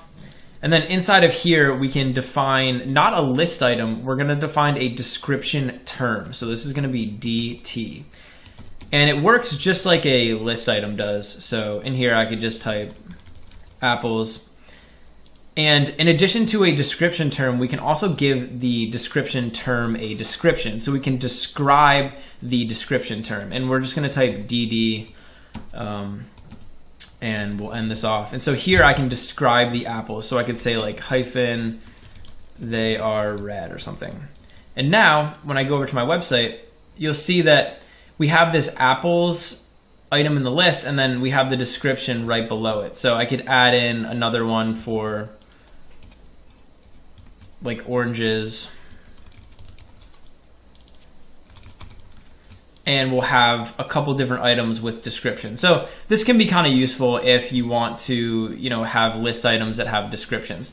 So those are the three basic types of lists. Like I said, for the most part, you're probably only going to be using ordered lists or unordered lists, or at least those are the most popular that you're going to see. But description lists exist, and they're really useful as well. So you can now start making different lists in HTML. In this tutorial, I want to talk to you about creating tables in HTML. A table is basically a way that you can format information and display it to your users. So if you've ever used something like Microsoft Excel or Google Sheets, you're basically working with tables, and that's kind of what we're doing here in HTML. Over here, I just pulled up some images of a bunch of different tables, and these are just examples of the kind of things that we can create when we create our tables in HTML. So you can lay out information in this table format. So the way that we create a table is by using the HTML table tag. And this is kind of a complex tag, so you want to make sure that you pay attention to all the components that go into a table. So I'm just going to create this table tag, and then I'm also going to need an ending tag. And so inside of here, we can put everything that we want to go inside of our table. And the most basic layout for a table is you're defining a table row. So a table row is like a horizontal part of a table, right? It's one entry into the table. And we can define a table row using these table row tags. So TR and ending tags for TR. So this is going to represent like one horizontal row, one entry into our table. And you can define the individual data for the table. In other words, like the individual data for each column in the table by using something called table data. So table data is just going to go inside of this tag. So I could create one piece of data. I'm just going to call this 1. And that would represent one column in my table. So this is like one column. And then if I put another table data, it would be like another column in the table. So I'm going to copy this, and we'll just paste it below here. We'll call this one 2. And I'm going to do the same thing. We'll do one more, and we'll call it 3. So now when I come over to my website, what I should have is a basic table with 3 entries or 3 columns in one row of information. And that's exactly what I have. So I just have 1, 2, and then 3 right here. What I could do is I could insert another row into my table, right? So I have this initial table row right here. If I wanted, I could just copy this and I could paste it right below. And now what we're doing is we're defining another row. So if I refresh my page, you can see we have these 2 rows. So why don't we change this to 4, 5, and 6. And you can see that the rows in the table are formatted just like they are here. So this row was specified first, and it's showing up first in the table. Then we specified this row, and now that's showing up second. So that's the basics of adding data into a table. But we can also take this a step further. So if I wanted to, instead of just defining data, I could define headers for the data. So I'm going to make another table row.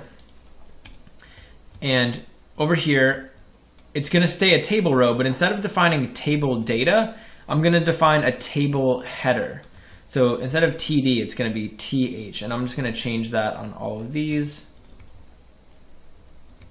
And so now I'm going to change these. So these are going to be like the titles, or the titles of each column for our table. So I could say like num1, num2, and num3. So we're basically, they have to list out 3 numbers.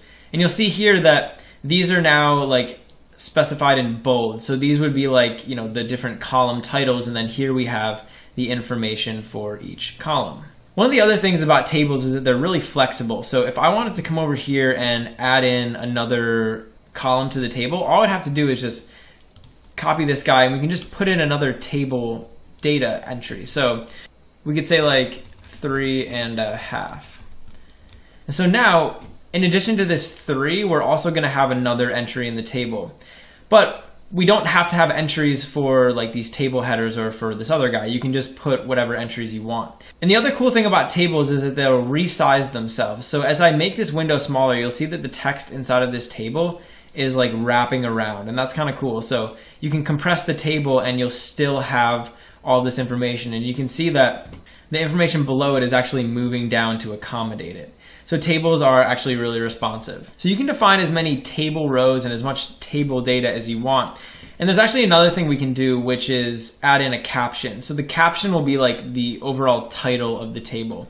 So right here underneath the table tag, I'm going to put these caption tags. And again, this is like the title of the table. So we could just say like list of numbers. And now this table will have a nice caption on it. So you can see the caption will sit like right in the middle, right above the table. And a lot of times what people will do is they'll make this like a header. So you can make this a header 2. And now it'll be like this nice big title for our table. So it looks really good. So that's the basics of using a table. Another thing that people like to do is define a table head and a table body. And this is just makes it easier for people to read through the tables in the HTML. So for example, right now it's like not super obvious that this is supposed to be the table heading, and it's not super obvious that this is supposed to be like the content of the table. So you can separate the two sections by specifying a table head and a table body. So up here, right underneath actually right before this caption, we're gonna define the table head. So I'm just gonna say T head. And then below here, I'm just gonna end this.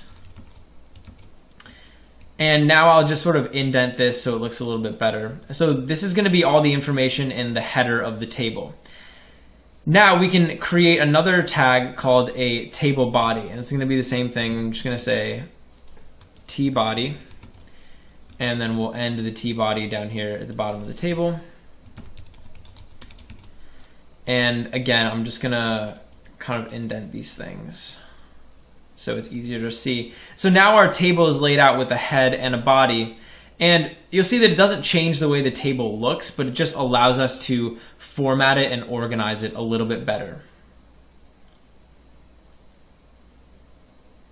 Now there's one more thing that we can do with tables, which is control something called call span. And call span stands for column span. So for example, I have this one right here, right? And this is in the table. You'll notice that when we look at the table, 1 takes up exactly 1 column in the table, right? So it's taking up 1 column, and then in the second column we have 2 and then 3. But I can actually have 1 take up more than 1 column. So I can come over here in the table data and I can say call span is equal to, and inside of these quotation marks I can just put an integer number. So I could say, for example, 2. And now this piece of table data is going to take up 2 columns in the table. So you'll see right now it's taking up 1. When I refresh the page, it's taking up 2 now. So this one entry takes up 2 columns in the table, and then everything else gets pushed over to the side. So I could also say like 3, and now this will take up 3 columns, just like that. So you can control how many columns each individual table data is going to take up, and that really allows you to control like every aspect of your table. So that's the basics of using tables. I mean, you want to just make sure that you're using the right tags. I mean, tables, at least for me, have always been like kind of daunting because there's so many of these like little tags in there, but as long as you keep them well indented and you keep them organized, then you should have no problem. In this tutorial, I want to talk to you guys about containers in HTML. Now, a container in HTML is basically a set of tags that wraps other HTML elements. So I can define a starting and an ending tag, and then inside of those tags, I'll just put a bunch of other HTML elements. Now, generally, when you're writing HTML, it's good to wrap your HTML tags in what we would call like a wrapper tag. And that's basically just like a set of tags that sort of stores all of the HTML. And that's because when you start getting into more advanced HTML and you're looking at things like CSS, which is basically just a language that you can use to style your web pages, Usually, if you want to apply a certain styling to a bunch of different elements, you can just apply it to that wrapper element, and all of the elements inside of it will inherit that style. I don't want to get too into like CSS and styling, but just know that a lot of times in HTML, it's good to wrap up a bunch of elements into a like overall container. And in this lesson, I want to talk to you guys about two of the most popular containers in HTML, which are divs and spans. And those are both sets of HTML tags that you can use as containers. You can put a bunch of different HTML elements inside of a div or a span, and then you're sort of like wrapping them up. Before I get into divs and spans, I want to talk to you guys about the different ways that HTML elements are displayed. And this is kind of an important concept for you guys to understand the difference between a div and a span. And this is also just an important concept in general when we're talking about HTML.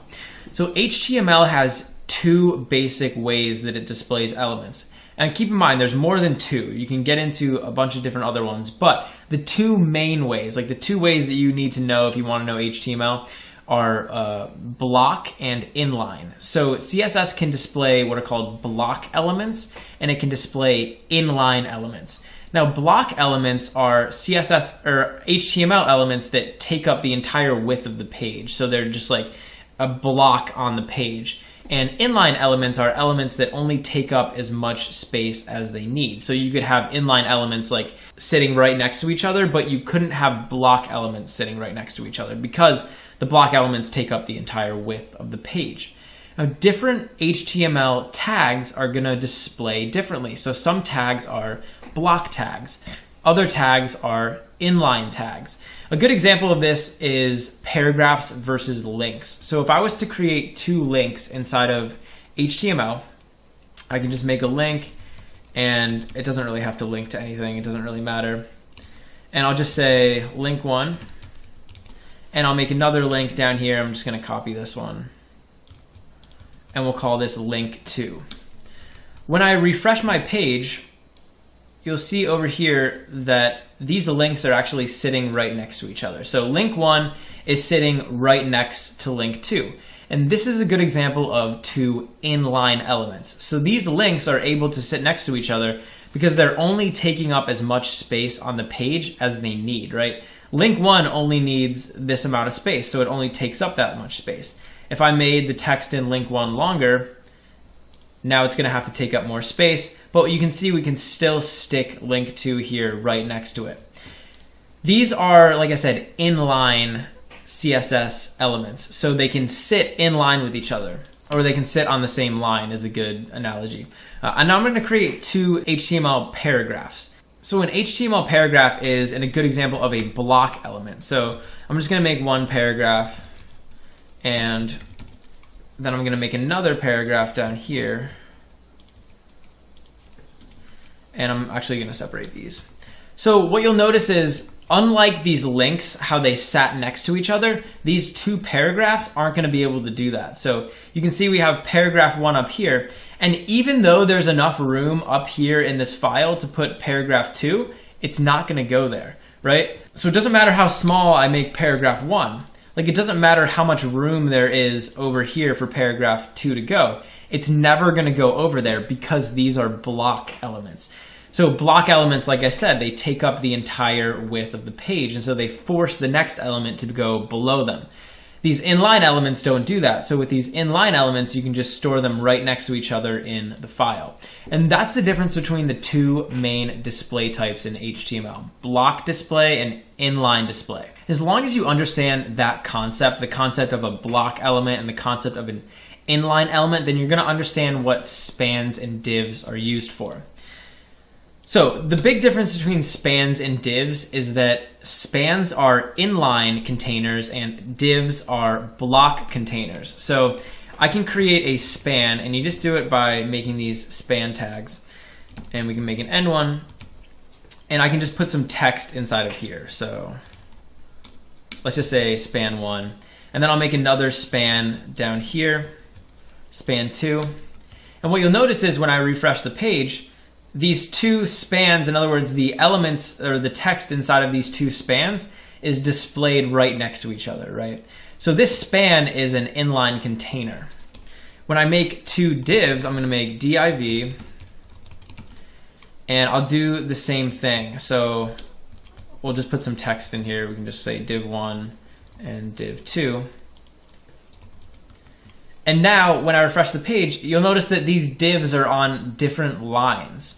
So unlike those spans, which are inline elements, these divs are block elements. So the divs can't be on the same line because they're blocks. So div1 is taking up the entire width of the screen.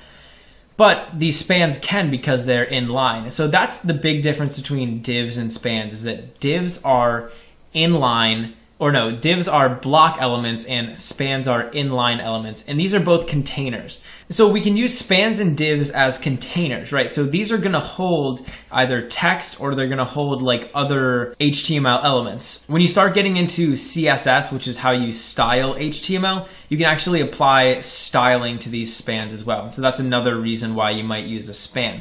Divs are containers as well, but divs are block elements. So anything you put inside a div is going to be like a block element on the page. So that's the basic use for divs and spans. You're going to see these used a lot. I think probably divs are used a little bit more than spans are, just because the circumstances for using spans are a little bit more specific than for divs. Generally, if you're defining a like overall container in HTML, you just want to use a div. And a lot of times if you see people using containers in HTML, they're going to wrap stuff in a div. So just remember that a div is a block element. So anything that goes inside of a div is going to take up the whole width of the screen, right? That div container itself is going to take up the width because it's a block element. In this tutorial, I want to talk to you guys about using input tags in HTML. Now, input tags are basically going to allow you to add elements on your page where users can input information. So these are things like text boxes or text areas or checkboxes, radio buttons, all sorts of elements on the site that users can interact with to enter information. Now, here's the catch. When you're defining these elements in HTML, we're not actually making them functional. So if I define like a text box on my website, just because I define it in HTML doesn't mean that it's going to work. In other words, just because you have the text box there doesn't mean someone's going to be able to type in information and you'll be able to do stuff with that. In order to like get information from a user through these text boxes, you need to use a language called JavaScript. But that's a little bit beyond the scope of this course. We're just trying to learn HTML. So I'm just going to show you guys the actual HTML elements that you can use to define these things like text boxes and text areas. And then if you want, you can go off and learn JavaScript and you can learn how to get input from them. So down here, I'm going to define my first input, and all the inputs for the most part are going to use the same tag. So they're going to use this input tag. So I can just say input. And I need to pass this a HTML attribute. So I need to give it some information. We can say type, and I need to tell it what type of input I want to accept. And there's a long list of different types of inputs that you can accept in HTML, but the most basic one is just text. So this will basically create a text box for us. And you notice that the input is only one tag. It's like a single tag. So we're just ending it over here. There's not like another tag, another ending tag. When I refresh my page, you'll see that we have this text box up here, and I can actually just start typing in whatever I want inside of here, and it's going to be a functional text box. Another thing I can do is create a text box for a password. So something that is really common on websites is to have the user enter a password. And what you can do is you can actually hide the text that's getting input into the text box. So instead of saying type text, we can say type password. And you'll see what happens when I come up here.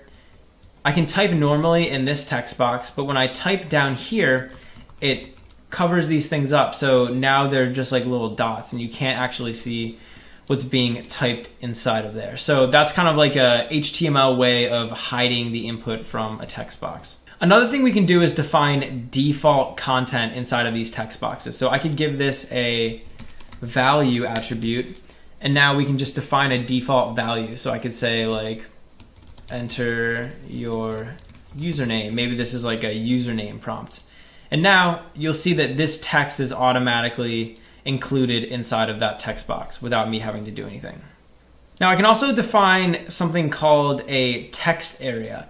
And a text area is a lot like an input, but instead of just having one single line, we can have like a huge block where we can enter text. So this isn't technically an input tag, it has its own type of tag. So it's just called text area. And in here we can make two tags, so we're also going to need a closing tag. And this text area, you'll see, is going to be like a big thing that we can put our text in. So unlike these two blocks right here, this text area is a little bit bigger, and we can actually resize it. So I could take this text area and make it a lot bigger on my page, just like that. And then I can, type in whatever I wanted into here, and that would basically be a place for me to enter in lots of text. You can also define some attributes for a text area. So I can give this a specified number of rows or columns. So I could say here, rows is equal to, and now we could say like maybe we want it to be like 10 rows, and we could say columns. So remember, rows are going down, columns are going across. So we can say columns, and why don't we make this like 30 so it's really obvious. And now this text area is going to be really big, just like that. So it's 30 columns across and 10 rows down. And you can kind of just like see how that works there. And you can also define default text for a text area. So inside of these two text area tags, I could just type, enter a paragraph. And now that text is going to be in there by default. So that's the text area field. And that's pretty fun. There's a couple other input tags that we can look at. So there's different types of input that you can accept. And I'm just going to get rid of this value, actually. In addition to accepting things like text, we can also accept something like a date. So a lot of times you might have someone like enter their birthday or something. And you can see now the browser is displaying like this little date input for us, and you get this little calendar widget. And this is going to look different on different browsers, but for the most part, if you use this input type, you can control like what the user is going to input. So in addition to date, we could also do like email, and email is actually pretty similar to just the text box. We could also do like a range. So this could be like a range of numbers. And you can see we have this little slider here. We could also do a file. So a lot of times on websites, you want users to upload a file, and you'll see that this actually opens up my little file browser here. And I can click open, and it'll like grab the name of the file. And obviously, without JavaScript or another programming language, you can't actually upload these files. But the point is, you can give the actual input prompt for these files. And you can also define different types of buttons. So I can define like a checkbox, and here we just have a little box that we could check. You could also define a radio button. Actually, I want to show you guys the difference between checkboxes and radio buttons. So if I have two checkboxes, I can check both of them at the same time. Okay, just like that. If I have two radio buttons though,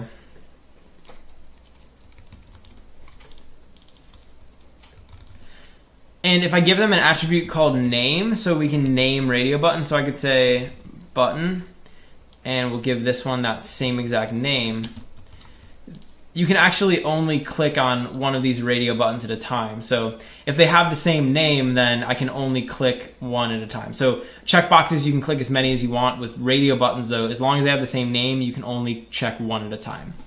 We can also define different buttons. So I could define like a submit button. That's kind of a popular button that people have. So if you have a form, like an HTML form, you can define a submit button. So I can just say submit, and now we'll get this nice little button here for submitting. So there's actually a bunch of these different input types, and I have this web page open over here. This is a web page on W3 Schools, and it basically just defines all of the input types for HTML. So the address is w3schools.com/tags/att_input_type. And down here, there's this really good list, and it just lists out all of the different types of inputs that you can have. So you see like button, checkbox, color, date, file, text, URL, all of these different types of like text boxes or buttons or little elements that you can use to input information in HTML. So I want to talk to you guys about one more HTML element, which is called a form. And a form is basically an element that is going to be used to store all of these inputs generally. So generally, if you see people using this form element, they're going to be putting these input tags inside of here. So a form is like a wrapper for a bunch of user input. And as I was saying before, like when you really want to like accept input from a user, you're going to need another language besides HTML, and that's usually where forms are going to come in handy, because forms can like give information to like your web server or whatever. But you don't really have to worry about that right now. Just know that a form tag is a lot of times acts as a wrapper for these different input tags. So hopefully you guys, got something out of that. You can kind of got a little bit of an introduction into these different input tags, and now you can style your website so users can input information into it. In this tutorial, I'm going to talk to you about using iframes in HTML. An iframe is an HTML element that's actually able to display another website inside of your web page. So you can effectively embed an entirely different website inside of your own web page, which is pretty cool. So you can create an iframe tag pretty much anywhere in your site, and it's just iframe like that, and we need to pass this one attribute, which is a source. And this is going to be like the website that you want to embed. So in my case, why don't we just do the Draft Academy website. And then I can close off this iframe tag. And you're also going to need a closing iframe tag. So you're going to need one over here. Now inside of these iframe tags, you can put some text. And this is text that's going to get displayed if the user that's on your website can't view iframes. So maybe their browser just like doesn't support iframes, or maybe they, have some option toggled where it doesn't view iframes. Basically, this code would be displayed to them if they can't view it.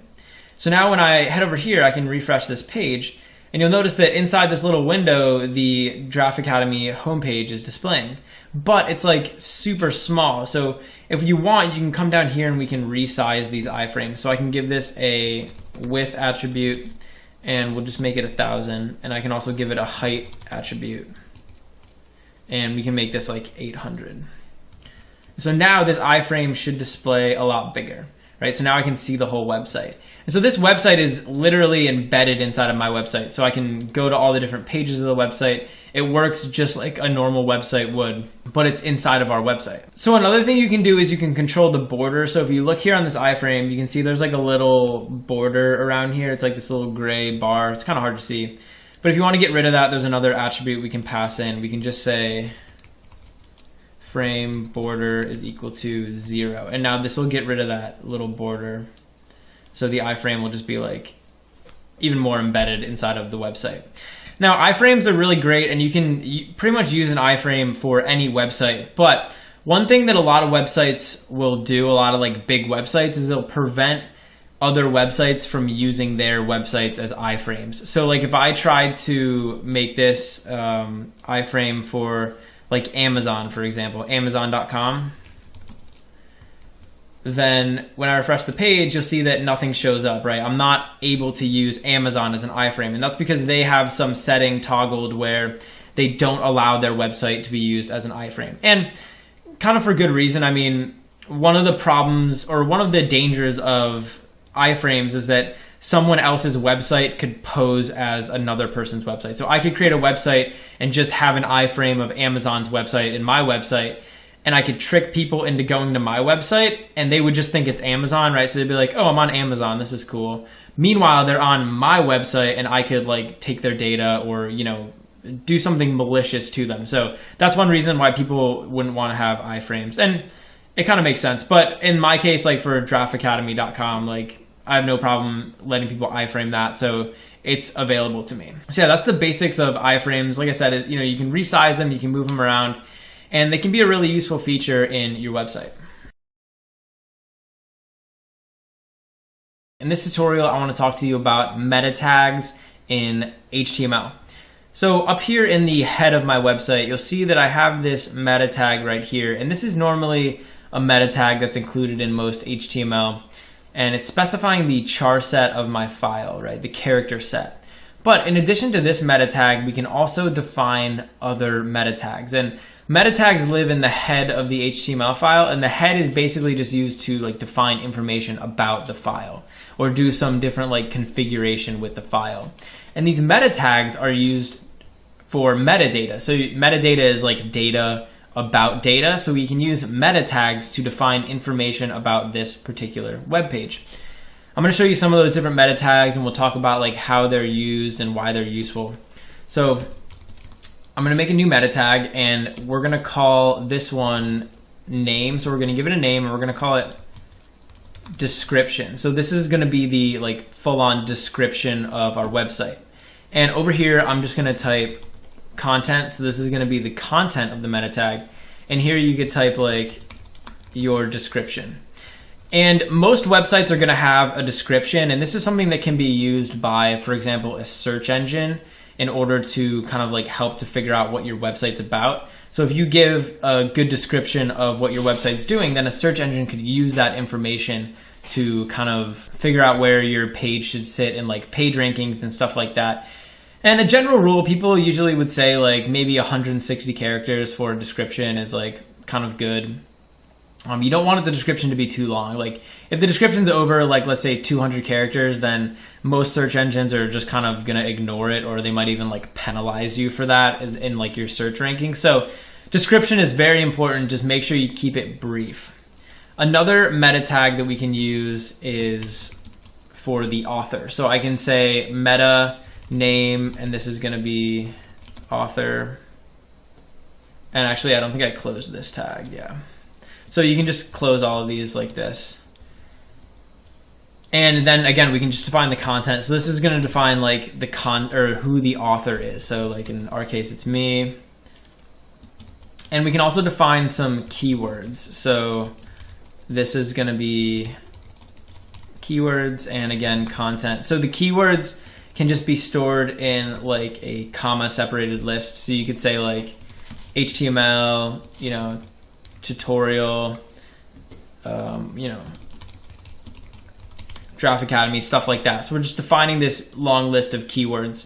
And again, like the search engine could use those keywords to kind of help index your site. Now, one of the things with this keywords tag is like back in the day, a lot of people would just like shove a bunch of keywords inside of there, and then their pages would get like ranked on Google or Yahoo. Like artificially, so like all these pages would get ranked. Meanwhile, they had nothing to do with the keywords that were in the keyword tag. So I think probably most search engines at this point just don't even like bother looking at the keywords tag, but it can be good to have in there just in case. And another meta tag that we can use, and this one's actually really important, and this controls how your website is displayed on different devices. So we can say name, and it's just called viewport. And this has a couple complicated little options here that we can configure. So we can just say content, and you want to type out basically just this. So it's going to be width. We're defining the width, and device width, and then initial scale is equal to 1.0. So this is something that you might see in like HTML files if you're looking at them.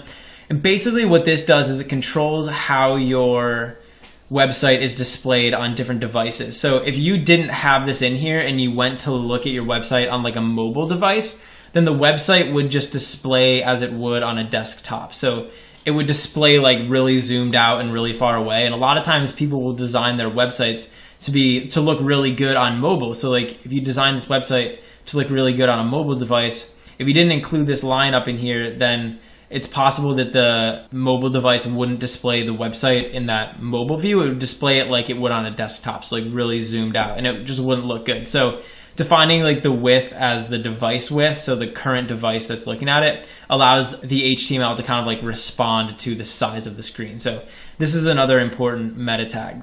So these are some basic meta tags that you can use inside your website. And there's a couple more. You could just do a Google search and kind of find like all of the possible meta tags. But I would say these like 4 or 5 meta tags are like the most commonly used and the most important for your website. Hey, thanks for watching. If you enjoyed the video, please leave a like and subscribe.